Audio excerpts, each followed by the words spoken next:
Welcome to the IAMCP Profiles and Partnership, the podcast that showcases how Microsoft partners and IAMCP members boost their business by collaborating with other members and partners. I'm your co-host, Anthony Carano, and in each episode, I'll be talking to some of the most innovative and successful partners in the Microsoft ecosystem. The International Association of Microsoft Channel Partners, otherwise known as IAMCP, is a community of Microsoft partners who help each other grow and thrive. Members can find and connect with other partners locally and globally and access exclusive resources and opportunities. Whether you're looking for new customers, new markets, or new solutions, IAMCP can help you achieve your goals. We'll hear their stories, learn from their experiences, and discover the best practices and strategies they use to increase customer loyalty and grow revenues. Whether you're a new partner or an established one, you'll find valuable insights and inspiration in this podcast. We hope you enjoy this podcast and find it useful and inspiring. If you do, please subscribe, rate, and review us on your favorite podcast platform. And don't forget to follow us on social media and connect with us on our website, www.profilesandpartnership.com, where you can find more information, resources, and opportunities to partner for success. Thank you for listening, and now let's get started with today's episode. Before we dive into our interview, let me ask you a question. How do you leverage your membership in the IAMCP to find and develop partner relationships that will help you grow your business? Finding the right partner can be challenging, but it can also be rewarding. In fact, according to a recent study by IDC, Microsoft partners who collaborate with other partners generate almost 2.5 times more revenue growth than those who don't. That's a huge difference, and it shows the power of partnering. So how do you find your ideal partner? How do you build trust and alignment? And how do you ensure success for your customer? These are some of the questions we'll explore in this podcast with the help of our guest, a recent global and EMEA P2P award winner who is also an expert in partnering. He'll share stories, challenges, and successes and give you practical tips and advice on how to partner for success. Are you ready to join us on this journey? Then stay tuned because we have a great show for you today. Our guest is Conor Doyle, the VP of Sales at DQ Global, an award-winning data quality management Microsoft partner with expertise in data migrations and integrations, Dynamics 365, and data cleansing. DQ Global has achieved amazing results, such as the one in the story you're about to hear, in their partnership with Mercury, providers of a recruitment and staffing CRM powered by the Microsoft Power Platform. Let's hear what he has to say. I'd like to welcome Conor Doyle, VP of Sales with DQ Global. Conor, welcome. Tell us a little bit about yourself. Perfect. Yeah, thanks for the invite. Really appreciate it. I joined DQ 5 years ago now, more in a business development role, and over that period, have worn many hats as you do in a smaller, SMC ISV. I'm now heading up the sales function here at DQ Global. A little bit different from the original world, which was mechanical engineering. Obviously working in a computer or a software business. Mm-hmm. Absolutely love it, and every day is a different day. So yeah, fantastic. Excellent. And how long have you been with the company? So yeah, I've been with the company for 5 years. It was actually founded many moons ago, back about 25 years ago now. Originally started off in the CRM implementation space before the giants of, dare I say, Salesforce and Dynamics were around, but focused now on the content rather than the container. So ensuring that the data within these business applications was fit for use and was going to support those businesses, because you can have a great container, but it's only as good as what you put in it. We've heard garbage in, garbage out. We've heard, it's only as good as the fuel that's in it, which I'm sure we'll cover a little bit more. But yeah, really focusing on the data side and the quality of that data is what DQ Global is about. It's data quality, not Dairy Queens, if anyone wants to get there. Excellent. And when did you join IAMCP? Yeah, so I looked back at the date, so I needed to check this out. And we actually joined back, dare I say, in March 2020. And we'll talk about that as a positive time for joining the IAMCP in this light. So yeah, it was 4 years ago now, and yeah, it's gone uber quickly. Excellent. And I do have, I know, Rudy, we're going to get into some parts of, the story. So when the company started off as DQ Global, was that the intention was data quality? Has it always been about a focus on, and I love that line, the content, not the container. Um, was that like part of the origin story? Yeah, so we were actually, or not myself personally, but the founder of the business, Martin Doyle, who happens to be my father, um, when they were implementing CRM systems, people were asking, could you shoehorn this data that is in Excel, that is in SQL, that is in my brain? I'll put it down, and please, could you shoehorn it into the system? Which means that you've got Tony, Anthony, Rudy spelt in multiple different forms, all coming into the database, which creates duplicate records. They were asking, can you format these addresses? Can you see if these people have died, passed away? Can I contact these people? So that's what really started the DQ story out of clients asking us, hey, could you do X, Y, and Z? So it's always been very client driven, and the challenges that people are facing in the real world around managing their data, which is not an easy task. So I know you guys won. By the way, congratulations again that for winning on both the global and the EMEA P2P award winner. I know there's some things that we'd want to really learn more about, like that story and that experience. I think Rudy, you and I, when we were chatting, you've got some questions for Connor. Yeah, absolutely. And it's a pleasure to meet you, Connor. Can you tell us in this story, you worked with a partner named Mercury, right? And can you tell us a little bit about who the client was? You don't have to give us a name, but can you tell us a little bit about the size of the company, the industry, the technology that was involved, and the challenges that they were facing that created this winning story? Yeah, sure. So for anyone who's not familiar with Mercury, they are a partner that have taken Dynamics 365 sales and built a verticalized solution for recruitment. So they are leveraging all the fantastic bits of that Microsoft are investing in, and have taken that to the recruitment market and really accelerated a market that's probably quite laggard in terms of technology or not specialist. They're very good with people. Um, so we worked with a recruitment client that were using D365 for sales fundamentally, and they had about 1,500 users in the recruitment space.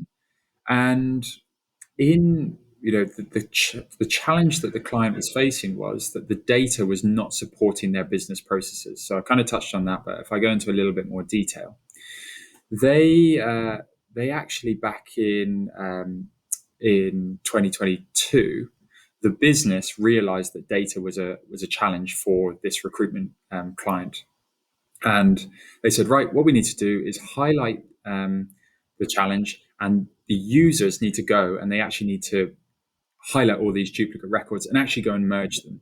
Now, this client has 6 million records, so that's not a small task. What happened was people were going, okay, we've got Tony and Anthony as duplicate records. What the business did not predict was no one had merge rights. So what happened was all of those merge requests had to go to a support desk because they had merge rights.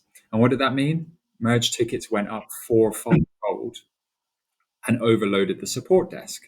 So that was actually the byproduct. What happened was the business emphasized again to say, hey, this data quality thing is really important. It's coming from the top down because they realized that the decisions they were making just weren't supported on high quality data. And it actually got to the point where the support desk got overwhelmed and they needed to make a decision whether they were going to implement technology or hire more people.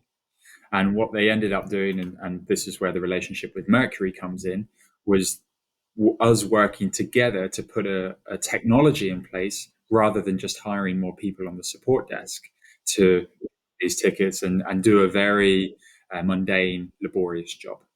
So hopefully that paints a little bit of a picture as to how Mercury and I came together and the challenge that the client was facing. Did you meet Mercury through the IAMCP?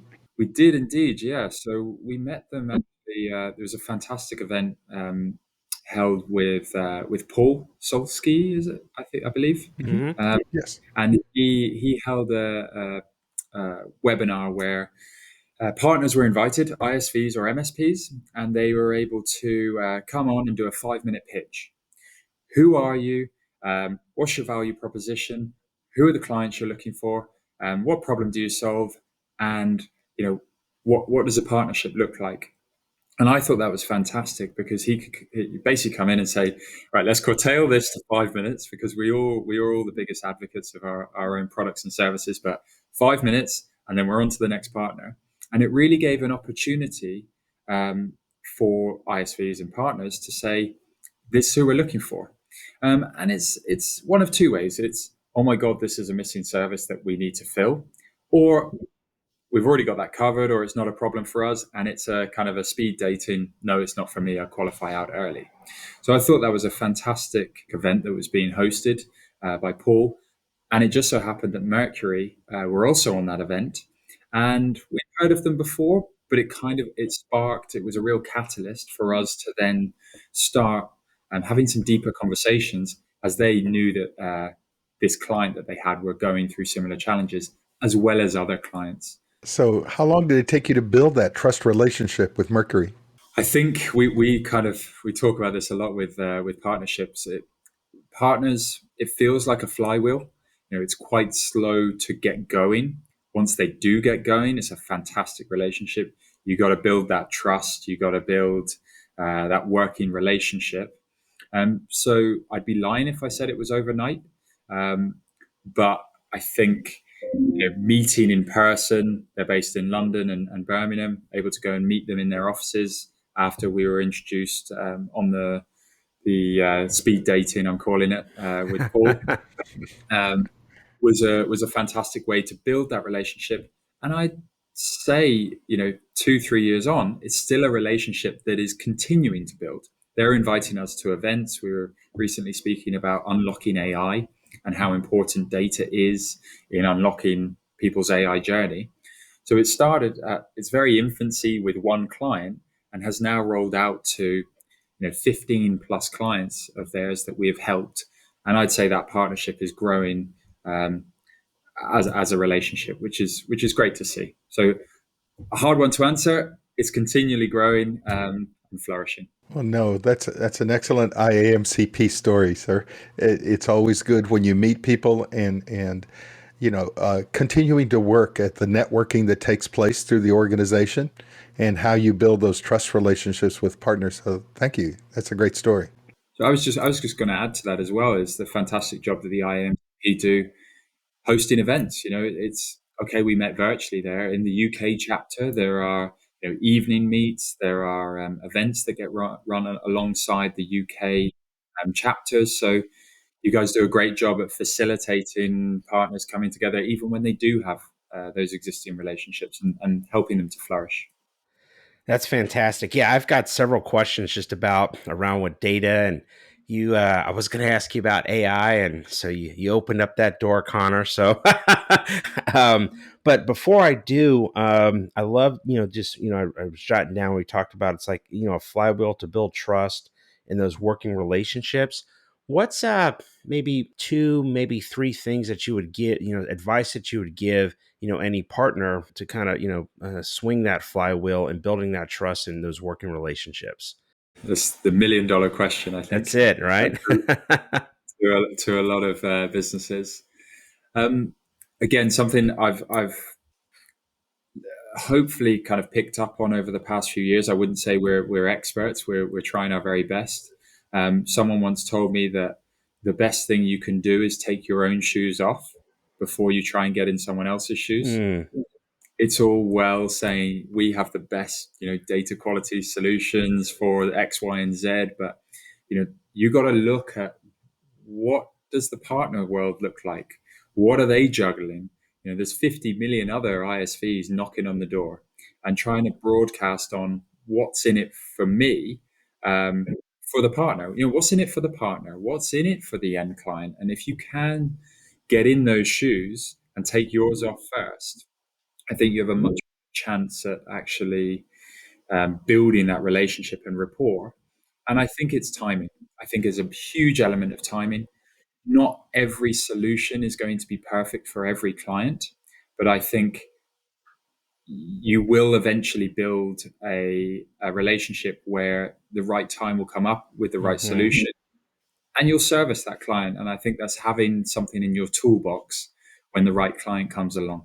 Well, especially it says it sounds like because you're involved in a lot of different events, and as you say, the partner speed dating. And I recall, like and I'm sure I'd be curious to get your thoughts on this statement. One of the things that I've learned is when you're kind of new to that, people tend to kind of go into those things for what can I get versus what can I give. And I know for me personally, that was kind of a real turning point in how I, years ago, and how I approach these events. And I know the success kind of went up a lot more with the latter than with the former. What's kind of your thoughts on that? Completely agree. I think, there's a few pillars. Hopefully you want to build, you obviously want to build trust.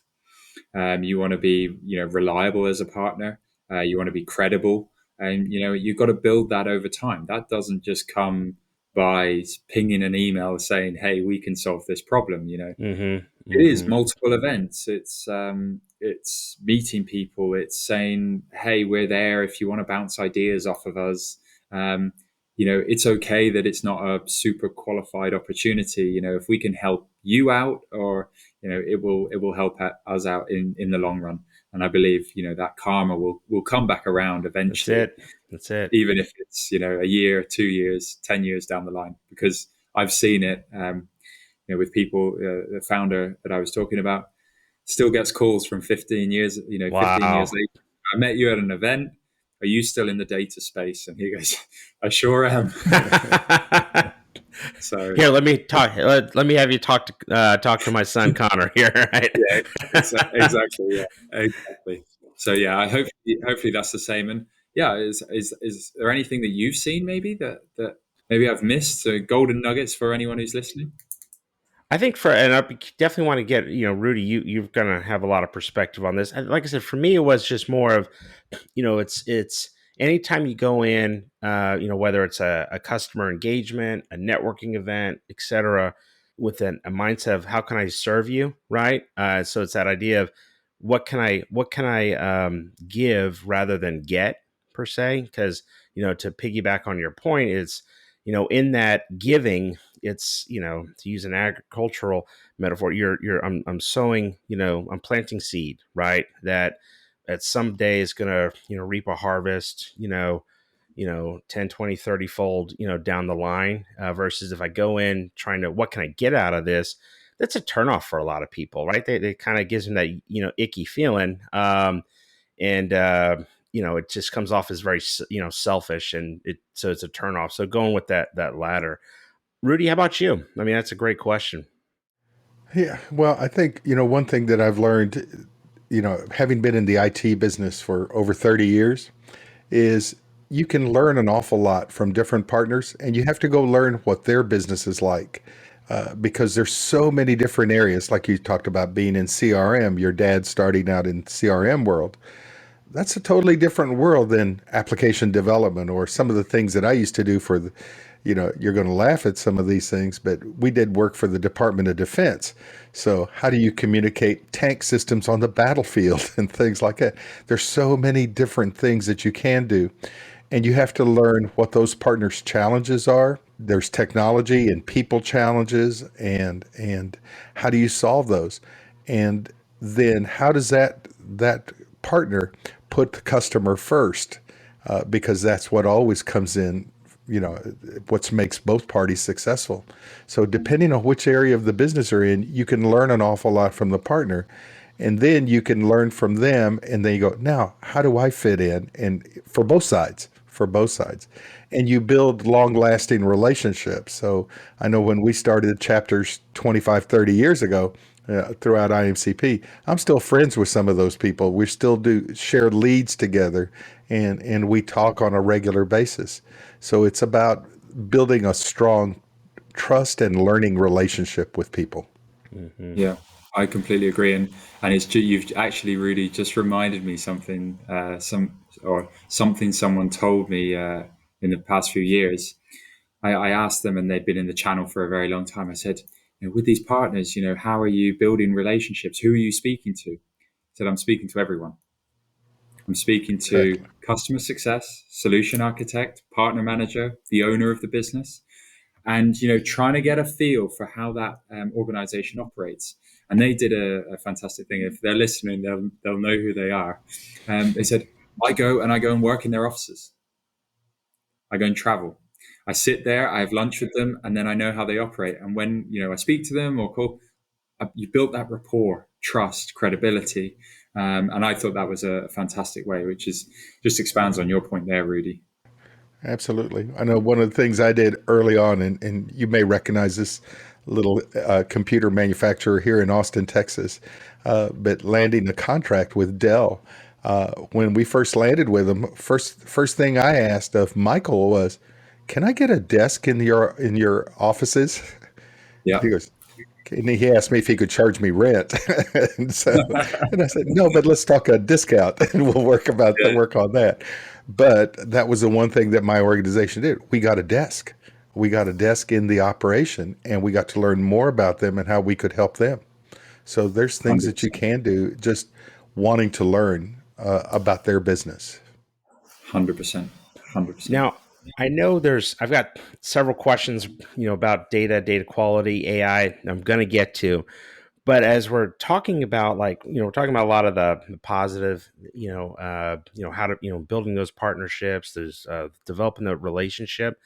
Do have a question though for you, Connor, and so going back to this particular engagement, this like with Mercury, you've got a great relationship with them, but did you have any challenges during the engagement? And if so, can what can you share about that? And more importantly, how did you work together to overcome those challenges?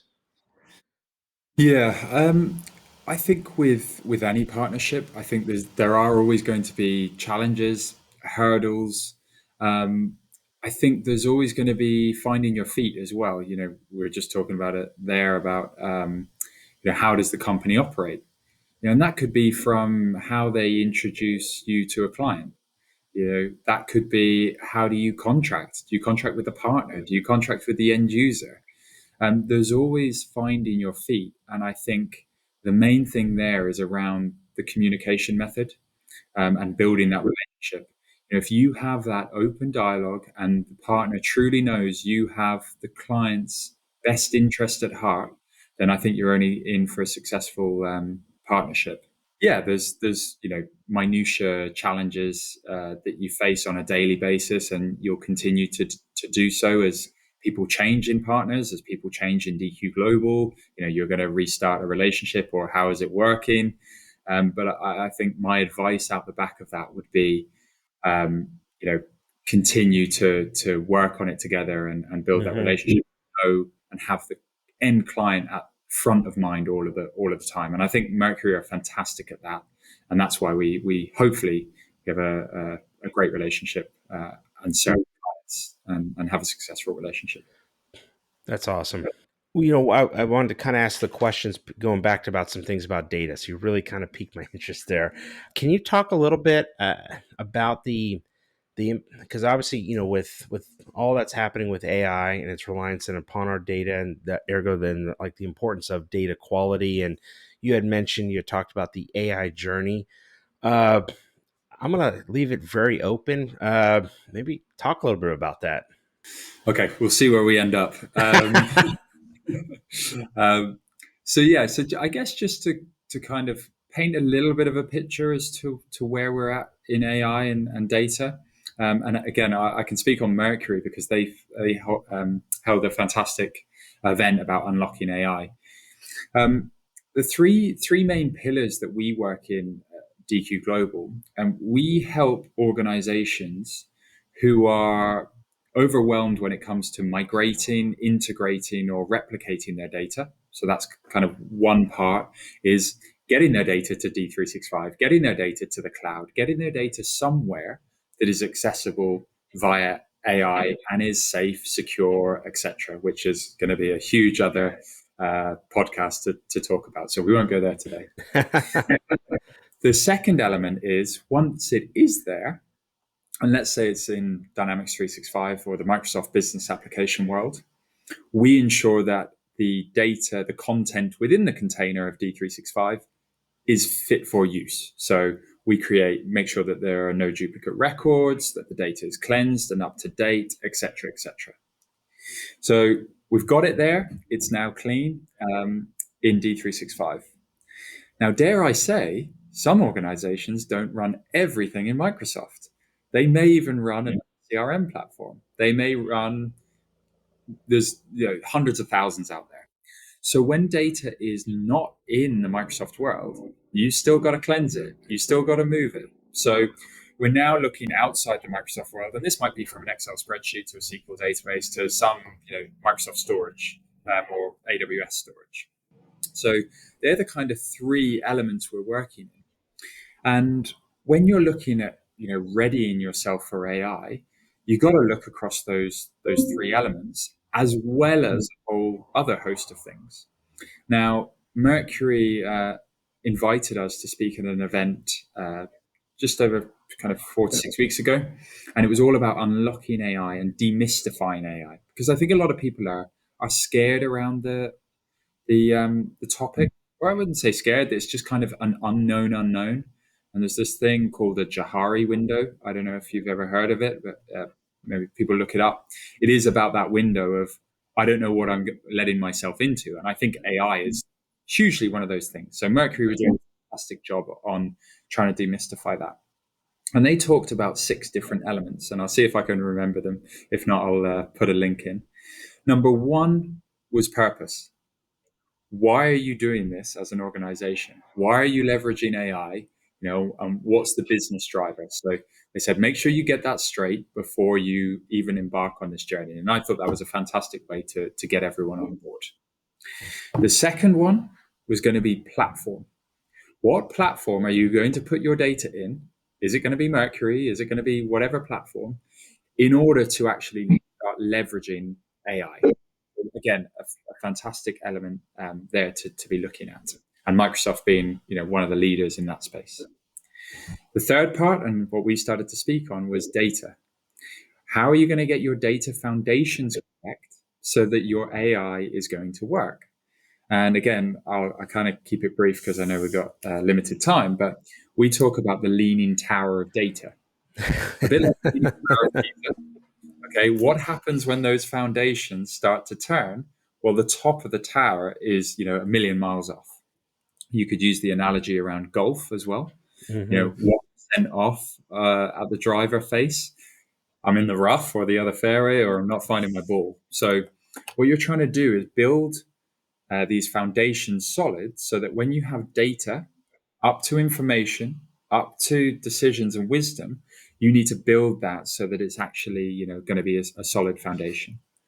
So they were the kind of first 3 elements. And then we started to move into the governance world. We started to talk about adoption. And there was one other element, left my brain now. But they put a fantastic playbook together on how we need to go about this AI journey, data being one of those components that I've already spoken on its importance. No, that's excellent. And do they have do you know if they have a playbook that's out like on their website that folks can download? What I'll do is I'll reach out to them. I think there was I saw something today, actually. It was on, they wrote up a kind of a blog or a, notes of the day. And I can link you to that. And yeah, we could put that link in the show notes. Absolutely. And I think that goes for recruitment, but it could be applied across any industry. These are all things that we need to be considering, not just the recruitment. What would you say is, and obviously you guys have extensive work, in this space, around with data. What are some things for folks? And this, I know it's getting a little off from the partner story, but I just think this is, so appropriate. Red flags that you see that, or maybe some common, red flags that folks encounter, with their data when they're, either looking to migrate or integrate. You could be opening up a can of worms there, Anthony. Let's go there. So I think, some of the biggest red flags for me is a lot of people know where they want to get to. I want to get to the cloud. I want to get to AI. I want to get to Copilot. They know the end destination, Mm-hmm. but they don't know where they are at this moment in time. So I use the analogy in London. I want to get to Buckingham Palace. But if I don't know where I am in London, I cannot plot the tube route, the bus route, the walking route to get to Buckingham Palace. So I think people stopping and considering, especially their data, because I think a lot of people think data migration, data integration, cleansing, and everything will just be sorted if we go to a new system. And I Mm-hmm. saw a stat that 70% of implementations fail due to poor quality data. Wow. So, I think if people can stop, assess where they are, assess the journey that they need to take, dare I say, invest in the data. If we look at the disproportion between investment in CRM and application versus data, I think the numbers would be huge. Mm-hmm. And I think really the value, dare I say, is in the data, not necessarily the application. People can take the data and they can rebuild the application, but the data cannot be rebuilt. So I think your gold mine is in the data, not necessarily the application. That's fantastic. That's excellent. I really appreciate you sharing that. And I know we'll talk a little bit later about where people can go to find out more information about DQ Global and other type of services that you can help them. So I really appreciate you sharing that. Going back to the with the partnering, based on your partner experience, how did you see, like, did this engagement, like, or I know it increased customer satisfaction, maybe how did it increase customer satisfaction? Yeah, I think it was something that the business was struggling with for a long time. And I think they didn't necessarily have the correct tools in place. So I think if you look at just IT alone, they were happy that they now have a solution to this problem that they were facing. Mm-hmm. But if we dive down a little bit deeper to the people, the consultants who are actually using the system, the 1,500 people, they now had data that they could trust. And I think trust underpins the data world, really.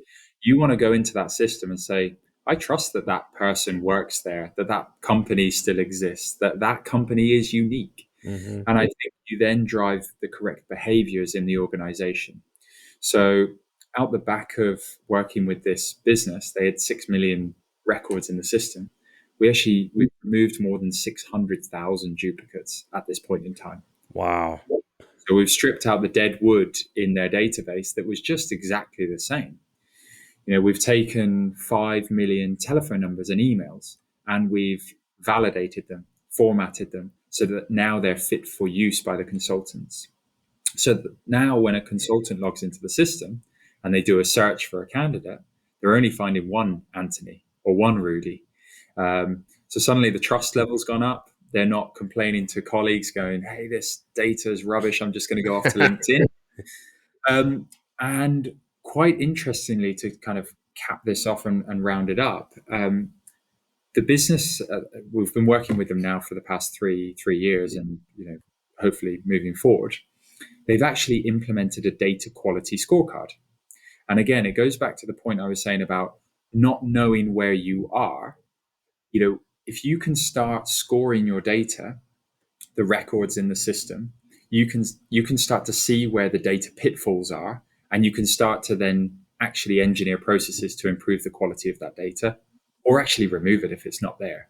So they now have quantitative figures, and they can say our data quality, our database health is increasing, it's decreasing in this sector, by this user, by this country.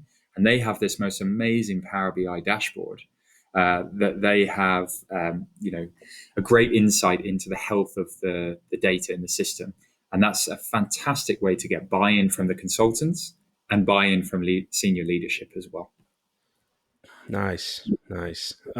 So what did you learn from this partnership, like specifically to help you improve on partnering in the future? And I know, and just kind of press you a little bit because I know, I mean, we've shared a lot about some really good principles and things, but and practices, which has been really fantastic. But specifically from just this recent engagement. I would emphasize kind of what Rudy and I were speaking about there is, that desk that you got, Rudy, in the client that you were working with. I think there's nothing that can beat in person meeting. Um, so I think what's made this yes, there's a client need, but that's only one side of the element, one side of the puzzle. The other side is actually building that relationship with the client. So I would say what has made this so successful is going to the offices. If I'm visiting clients, the guys at Mercury have said, drop into the office. There's a desk there if you need to take a call. And go out for lunch, go out for a drink after work, and I think that has allowed to meet other people at Mercury and really allow them as well to understand what we do, so that they can introduce us to their clients that have that need. So I think it's really that spider's web within the partner, and I know that probably emphasizes a point that I've already gone over, but Mm-hmm. I think it's critical to success. Well, excellent. Well, this has been fantastic. Really appreciate your time, Connor, and I know a lot of excellent, insights about partnership, building those relationships to help grow with growing your firm. We also got a chance to touch on a little bit about data quality and your company's, digital gold. So I appreciate you sharing, some of those tidbits there. How can people find out more about you? I mean, 100% reach out through LinkedIn. More than happy to meet people at events, or drop me a message. Yeah, completely open in that sense.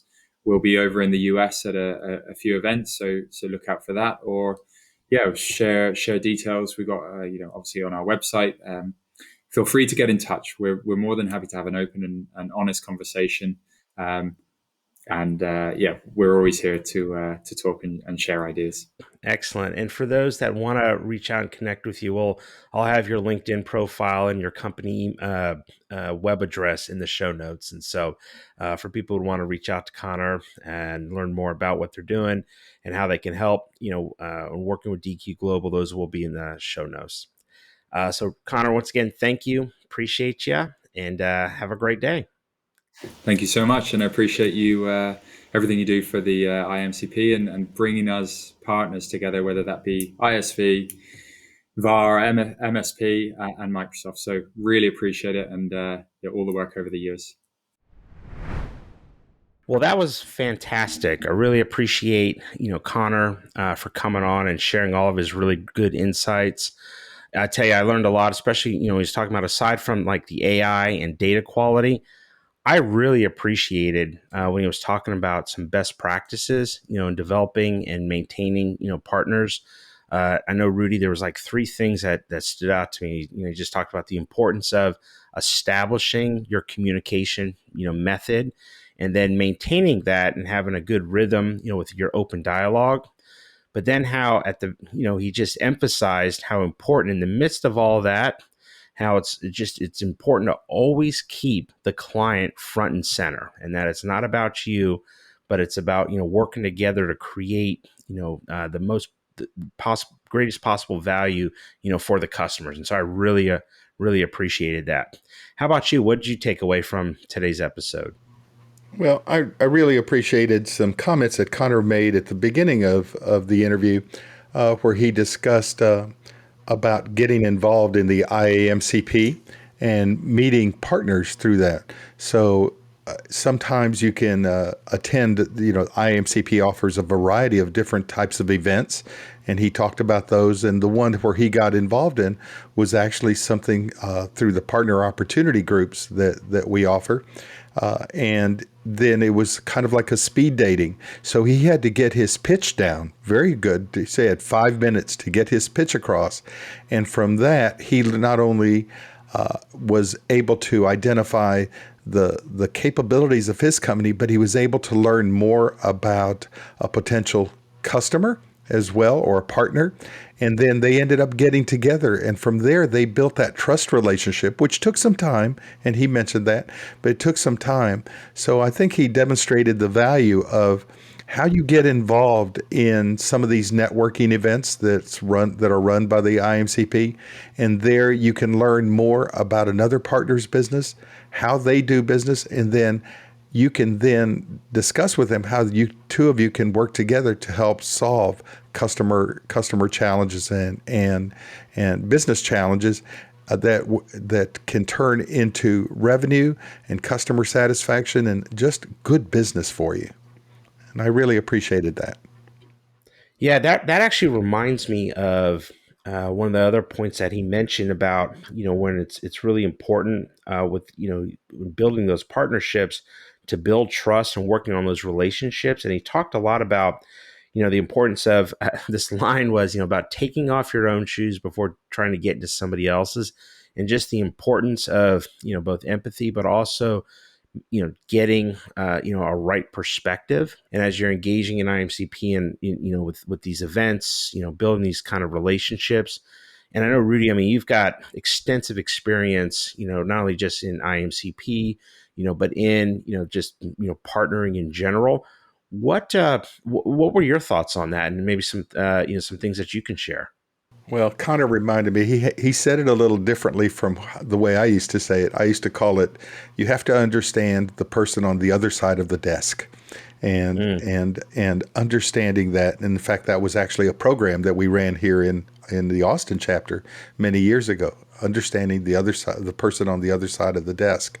And that's about learning about people, taking the time to understand what their goals are, what their not only their goals, but their working methods and how they go about achieving those and how they work with customers to achieve those. And I think that's a big part of networking and partnering is you have to get to learn more about the personal relationships that you can build. And I think that's one great takeaway for all of us. Man, that's great, Rudy. Thank you. Really appreciate you sharing that.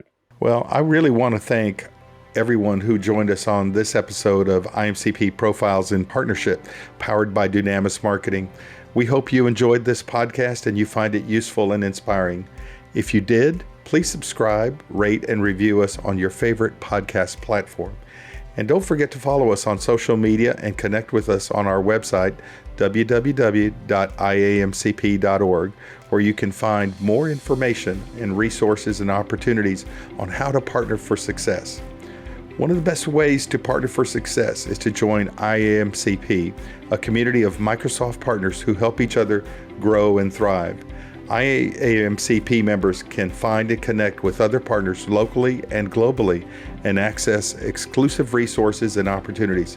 Whether you're looking for new customers, new markets, or new solutions, IAMCP can help you achieve your goals. To learn more, visit the IAMCP website. And thank you for listening to our podcast.